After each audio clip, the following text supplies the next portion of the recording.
అందరికీ నమస్కారం. నేను భావనని. అయితే ఏలూరులోని నా ఫ్రెండ్ స్వర్ణ అనే ఒక అమ్మాయి ఉంది. సో ఆ అమ్మాయి డ్యాన్స్ ఇన్స్టిట్యూట్లో నేర్చుకుంటున్న స్వర్ణేశ్వరి ఒక పాప 14 సంవత్సరాలు. ఆ పాపకి లివర్ పాడవడం జరిగింది. సో దాని మార్పిడి కోసం అనేసి ఏలూరులో హాస్పిటల్ చూస్తే వాళ్ళు చెన్నై తీసుకెళ్ళమన్నారు. చెన్నైలో గ్లోబల్ హాస్పిటల్లో ఇప్పుడు అమ్మాయి అడ్మిట్ అయి ఉంది. అయితే 40 lakhs దాకా 40 లక్షలు అవసరం అవుతాయి చెప్పారు. గవర్నమెంట్ నుంచి వాళ్ళ అమ్మగారు అక్కడ ఒక ఉద్యోగం చేస్తూ ఉంటారు, చిన్న ఉద్యోగం. సో వాళ్ళ అమ్మగారికి గవర్నమెంట్ నుంచి ఒక 8 లక్షలు అందాయి. అండ్ లివర్ కూడా వాళ్ళ అమ్మగారిది సెట్ అయింది ఆ అమ్మాయికి. సో అది ట్రాన్స్ఫర్ చేస్తారు.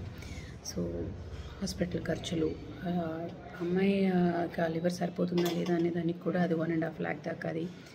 సో వీలైనంత వరకు అటు స్వర్ణ ఏలూరు నుంచి తను ఫండ్ కలెక్ట్ చేసే ప్రయత్నం చేస్తుంది. సో ఇప్పుడు నేను ఈ వీడియో ఎందుకు రికార్డ్ చేస్తున్నానంటే, మన వంతు సహాయం వీలైనంత వరకు, అంటే ఇంత అమౌంట్ అని నేను అనట్లేదు, ఎంత వీలైతే అంత మనము ట్రాన్స్ఫర్ చేయగలిగితే వాళ్ళ గూగుల్ పేలు, ఫోన్పేలు, అకౌంట్ ఇవన్నీ పెడుతున్నాను, నేను పోస్ట్ చేస్తాను. సో ఎవరికి వీలైంది వాళ్ళు సహాయం చేయగలుగుతారని కోరుకుంటున్నాను. ఎందుకు నేనే ఈ వీడియో మాట్లాడుతున్నాను అంటే, డైరెక్ట్గా పోస్ట్ చేస్తే, ఎందుకంటే కొన్ని నేను నమ్మను ఎంతవరకు అది నిజం అనేది.